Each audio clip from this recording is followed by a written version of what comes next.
이 뱀, 또 사단, 마귀, 또 참소하는 자, 공중의 권세 잡은 자, 이 세상신, 이게 다 같은 인물을 다른 말로 표현한 거잖아요. 그래서 마귀의 사망의 독이 온 인류의 아담 이후로 온 인류에 있고, 그래서 죽었어요, 영이. 그런데 예수를 바라보면 산다는 거죠. 네, 그래서 예수를 바라보라. 왜 우리가 살 수 있느냐? 그거는 하나님이 약속하신 말씀이기 때문에 우리가 그 말씀을 따르면 살 수 있다는 거예요. 아버지 명령이 영생이다라고 예수께서 말씀하신 것처럼 예수께서 우리에게 하신 말씀은 명령이죠. 그 명령을 우리가 따르면 생명을 얻을 수가 있습니다. 그런데 예수께서 말씀하신 그 말씀은 하나님은 인생이 아니시기 때문에 시건하지 않아요. 말을 했다가 그걸 먹어버리지 않고 하신 말씀은 반드시 지키십니다. 그런데 예수께서 하신 말씀은 유언 같은 말씀이시죠. 자기가 죽음을 당하시고 하나님 아버지께서 성령을 통해서 다시 살리셨잖아요. 그래서 마치 유언 같은 그런 명령의 말씀을 우리에게 주셨습니다. 자, 예수께서 십자가에서 달리셨어요. 좌우편에 누가 달렸어요? 죄가 없는 사람이 달렸을까요? 예수님은 죄가 없으신데 달리셨어요. 예수님의 좌우편에 십자가에 누가 달렸나요? 네, 죄를 많이 지은 사람이 달렸어요. 그죠? 네, 강도들이 달렸어요. 자, 그런데 예수에 대해서 십자가에 달렸던 이 강도들이 욕을 하거든요. 저주를 해요. 그런데 저주를 안 하는 사람이 있었어요.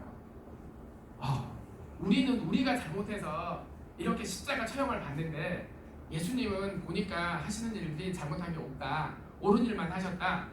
그리고 나서 저를 기억해 주세요. 이렇게 예수님께 자기 자신을 의탁했던 강도가 있습니다. 그래서 예수께서 너가 오늘 나와 함께 낙원에 있으리라, 이렇게 예수께서 말씀하셨어요. 자, 그런데 복음서에 이 이야기가 다 나와 있는 게 아니에요. 나중에 한번 찾아보세요. 마태복음하고 마가복음에서는 십자가에 달렸던 자들이 예수에 대해서 저주했어요. 그 십자가 우편 강도 얘기가 안 나와요. 마태복음, 마가복음에는. 그러면 요한복음에 나왔을까? 요한복음에는 이 십자가 강도 얘기가 안 나와요. 또 누가복음에 나와요. 자, 누가복음에는 십자가의 좌우편에 있었는데 그 중에 한 강도가 예수를 인정하고 그가 죄 없으시다, 그리고 자신을 의탁하며 살 수 있을 것이라는 믿음이 있었어요. 그래서 누가복음에 십자가에서 주님을 영접한 이야기가 나옵니다. 이상하죠? 왜? 이 사건은 동일한 사건일 텐데 복음서의 기자들이 좀 다르게 봤을까? 이상하지 않아요? 마가와 또 마태가 이상하네요. 왜 이렇게 기사를 기록을 했을까요? 좀 이상하죠. 십자가에서 이 용서받은 이야기가 안 나와요. 왜 그랬을까? 자, 마태, 마가는 유대인의 전통을 따라서 살아왔던 사람들이에요. 저자의 삶 자체가 율법에 충실한 부분들이 있고 예수께로 가지만 이 율법의 연장선상에서 예수를 소개하고 싶었던 부분들이 있었던 것 같아요. 자, 그런데 누가는 어떤 사람인가요? 유대인인가요? 누가는 네, 그 직업이 뭐였죠? 네, 누가는 의사잖아요, 그죠? 직업이 의사예요. 그래서 복음서를 쓰더라도 가장 과학적으로 연대를 투영할 수 있게끔 썼어요. 누가가 썼던 복음서가 누가복음, 그리고 사도행전, 이렇게 전표 소표처럼 썼잖아요. 자, 누가가 바라봤던 관점은 좀 달랐던 것 같아요. 무슨 일이 있었을까? 그러면 마태, 마가의 십자가에 있던 강도들은 예수를 끝까지 부인했을까? 예수를 끝까지 저주했을까? 근데 왜 누가는 그 강도 중에 한 명이 예수가 죄가 없으시다, 그리고 자신을 의탁할 수 있는 하나님의 아들이라고 생각을 했을까요? 그렇게 표현을 하고 있어요. 그러니까 왜 동일한 이 사건을 바라보는 이 시선이 왜 이렇게 다를까? 그렇잖아요, 그죠? 그래서 동일한 산상수훈을 정리하는 그 말씀 중에 마태복음에는 이렇게 표현되어 있어요. 하늘에 계신 내 아버지의 온전하심처럼 너희도 온전해라, 이렇게 표현되어 있는데, 누가복음에서는 그 부분을 하나님이 자비하신 것처럼 너희도 자비하라, 이렇게 하나님에 대한 그 인상을 좀 달리 표현하고 있어요. 이게 틀린 건 아니에요. 하나님은 온전하셔. 그래서 하나님이 주신 율법을 우리가 다 지키지 못하면 하나님을 심판하시는 분이시기도 해요. 그거는 유대인의 전통 속에서 그렇게 하나님을 표현하는 것이 훨씬 더 잘 표현하는 것일 수 있어요. 그런데 누가는 이방인이잖아요. 이방인에게도 구원이 이루어지는 것에 대해서 하나님의 그 인상을 표현하고 싶었던 것 같아요. 그래서 하나님의 자비하심처럼 너희도 자비하라. 그래서 아마 그랬지 않았을까. 이 십자가의 사건은 동일한 사건인데 6시간 예수님이 십자가에 달려 계셨거든요. 그러면 혹시 이러진 않았을까? 처음에는 강도들이 다 예수님을 막 저주하고 욕하고 그랬었을 것 같아요. 그런데 한쪽 강도는 왠지 마음의 변화가 있었던 것 같아요. 마음의 변화가 있고 이제 그만해. 우리는 우리 죄 때문에 죽게 되는데 이 사람은 하는 게 보니까 옳지 않은 게 없는 것 같다. 그리고 나서 그 예수의 자신을 결국에는 의탁하는, 마치 큰아들 작은아들이 있었는데 아버지가 일을 시켰는데 큰아들은 예 하고 갔지만 순종을 안 했어요. 작은아들이 예를 들어서 싫어요 하다가 나중에 왜 이렇게 조금 마음의 변화가 있어가지고 돌이켜서 또 순종하는 모습을 보일 수도 있잖아요. 우리도 그렇지 않나요? 집에서 여러분이 뭐 좀 해 이렇게 하는데 싫어요 이렇게 하잖아요. 그러다가 조금 마음의 변화가 있어서 알았어요 하면서 다시 또 순종하기도 하잖아요. 아마 여러분 시기가 하루에도 이 두 가지 모습이 다 있을 것 같아요. 막 화를 냈다가 또 다시 또 아유 죄송해요 막 이렇게 또 표현할 수 있지 않을까요? 자, 그래서 누가복음에서 누가는 강도의 그 신경의 변화 그리고 예수께 자신을 의탁하는 부분에 초점을 맞춰서 표현하지 않았을까.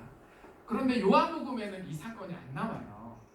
요한은 태초부터 이 영원한 나라의 그 엄청나게 큰 스케일 속에서 막 우리에게 너희가 구원을 받아야 돼 막 이렇게 애걸하는 방식으로 우리에게 다가오시지 않는 것 같아요. 요한복음에 나타난 하나님은 하나님의 이런 분이시다. 그러면 우리에게 이제 촉구하는 거는 내가 어떻게 해야 될까? 이렇게 이제 훨씬 더 스케일이 큰 것 같고 선이 좀 명확한 것 같아요. 흑백이 명확하고. 자, 그렇게 이 십자가 좌편 우편에 있던 강도는 하나님 앞에선 인류를 표현하죠. 이제는 인류의 모든 죄를 예수께서 짊어지시고 대신 죄값을 갚으셨어요. 그가 죽으심으로, 죄가 없으심으로 죽으심으로 우리의 죄값을 다 갚으셨어요. 그러면 이제는 하나님 앞에 심판을 받는 인류가 있다면 자기 죄 때문에 심판을 받을까요? 아니면 그 죄를 다 짊어지시고 값을 지불하신 예수를 믿지 않아서 심판을 받을까요? 네, 예수를 믿지 않아서 심판을 받는 거겠죠. 그렇죠. 자, 그래서 그 예수를, 십자가에 달리신 예수를 바라보는 사람은 산다는 거예요. 이해가 되시죠? 자, 그러면 우리는 어떻게 살아야 될까?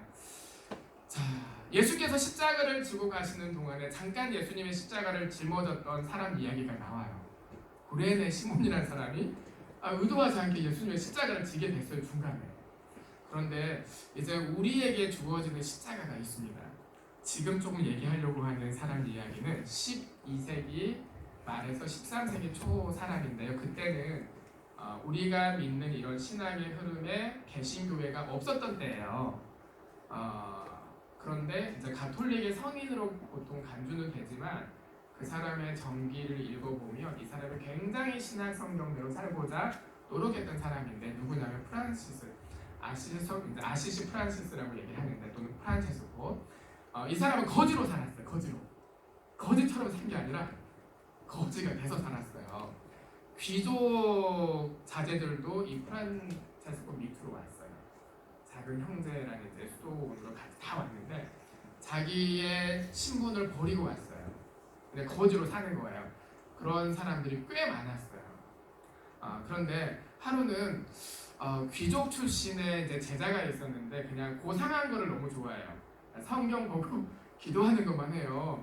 복음 전하는 걸 안 해요. 복음 전하는 사람들이 너 그 예수를 좀 정상으로 믿어야 되는데 단단히 미쳐서 믿었구나 하고 그러지 않을까요? 그래서 사람들 앞에서 복음 전하는 거 싫어했어요. 그래서 프란체스코가 제자에게 저작거리 가가지고 시장에 가서 복음을 전해라 그랬는데 싫어요. 저는 그런 거 못해요. 근데 다시 한번 명령을 했어요. 오늘날 그런 식으로 명령하면 신문에 났을 것 같아요. 어떻게 명령을 했냐면 팬티만 입고 가서 시장에 가서 복음을 전해라. 그런 식으로 명령하면 이거 갑질이잖아요. 엄청난 갑질이에요. 자, 근데 프란체스코가 전기에 보면 그 이야기가 나와요. 워낙 이제 명령에 순종하는 걸 중요시했던 그 시대의 이제 모습이었기도 한데요. 그 의미를 좀 이제 생각하시면 좋을 것 같아요. 이 명령을 어기면 아무래도 이제 프란체스코 밑에서 쫓겨날 것 같아요. 그래서 팬티만 입고 시장에 가가지고 복음을 전했어요. 사람들이 뭐라고 할까요? 굉장히 부끄러워가지고 덜덜덜덜 떨면서 복음을 전했는데 사람들이 쟤 미쳤어. 귀족 자제였는데 미쳤어 지금. 거지로 살아가는데 저렇게 살면 안 돼 이제 그러는데 그 뒤에 또 다른 또라이 같은 사람이 팬티만 입고 쫓아왔어요. 누가 왔을까요? 네, 그 스승님 프란체스코가 자기도 팬티만 입고 또 왔어요. 정말 미친 사람 두 명이 이제 복음을 전하는 거예요. 우리는 차마 할 수 없어서 팬티라도 입고 왔는데 하나님의 아들 예수께서는 십자가에서 모든 수치를 다 담당하셨다. 그는 팬티도 안 입고 십자가에 달리셨다. 우리의 모든 허물과 연약함과 아픔을 담당하셨다. 예수께로 나가자. 이렇게 복음을 전했어요. 그러니까 그 중에 이렇게 감동받는 사람들도 나중에 다 또 출가를 하죠. 자기 그 귀족 신분을 전부 다 버리고 거지로 들어가 살아요. 예수를 믿는다는 거는 이렇게 소중한 거라는 거를 보여주거든요. 그렇죠. 그래서 프란체스코의 기도는 어떤 제목을 가지고 기도했냐면 오 예수여 나의 전부여 이렇게 밤새 기도했어요. 예수님이 나의 전부입니다. 나는 아무것도 아니고 예수님만이 나의 전부입니다. 이렇게 기도를 했던 사람이에요. 사람들이 복음을 믿지 않으니까 연못에 가서 복음을 전했어요. 연못에 가서 복음을 전했더니 물고기들이 색색 그 크기별로 쫙 줄 서가지고 복음을 들었대요. 믿거나 말거나. 그런데 복음서에 보면은 그런 부분에 대한 언급들이 있어요.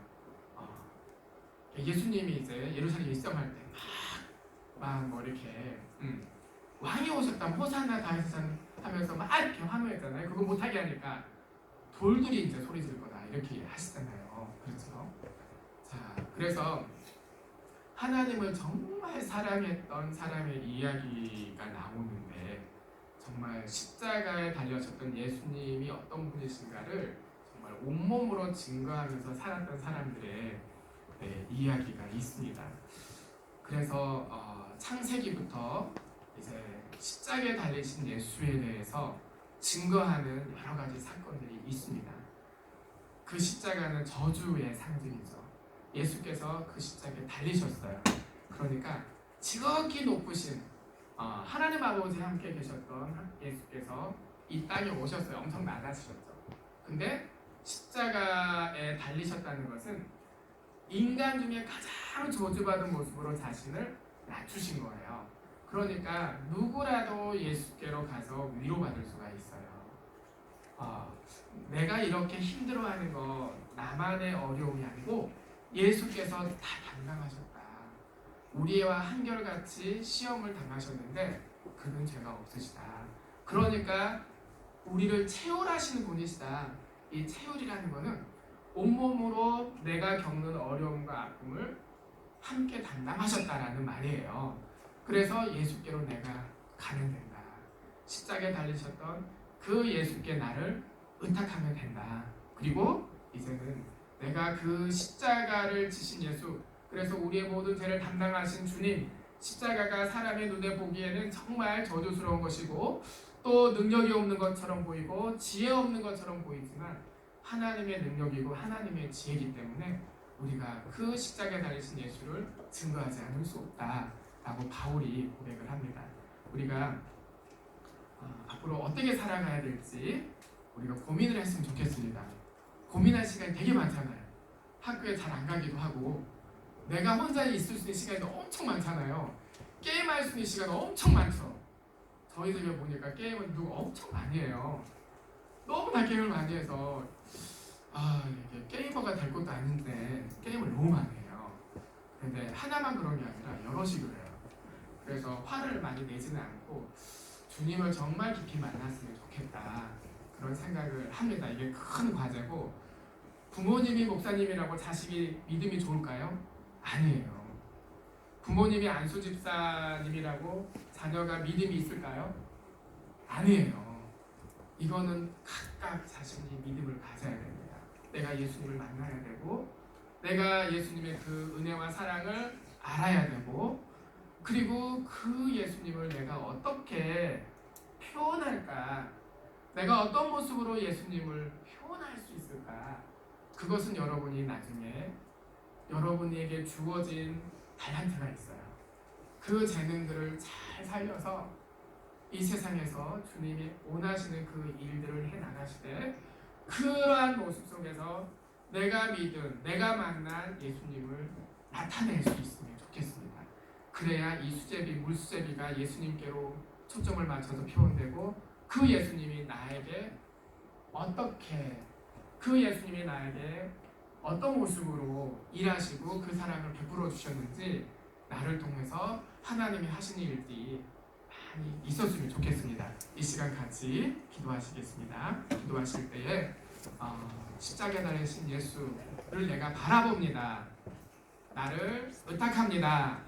나를 인도해 주시고 꼭 나의 허물과 죄, 또 습관 속에서 아직 죄가 무엇인지 모르지만 주님 십자가에 달리셨던 예수를 바라볼 때 제가 생각나게 하시고 내가 주님을 의지하오니 나에게 함께 하셔서 내가 돌이키고 예수를 늘 바라보는 자 될 수 있도록 그 하신 말씀을 내가 늘 마음에 품고 인도받을 수 있도록 같이 기도하시겠습니다. 하나님 아버지, 이 시간에 주 앞에 기도하며 간구합니다. 주께서 도와주시고 함께 하셔서 십자가에 달리셨던 예수 그리스도를 바라봅니다. 하나님 함께 해주시고 도와주셔서 우리에게 주 예수 만나는 믿음이 있게 하시고 주 예수 만나는 체험이 있게 하시고 주님의 사랑이 우리 영혼에 가득할 수 있도록 하나님 아버지 도와주옵소서.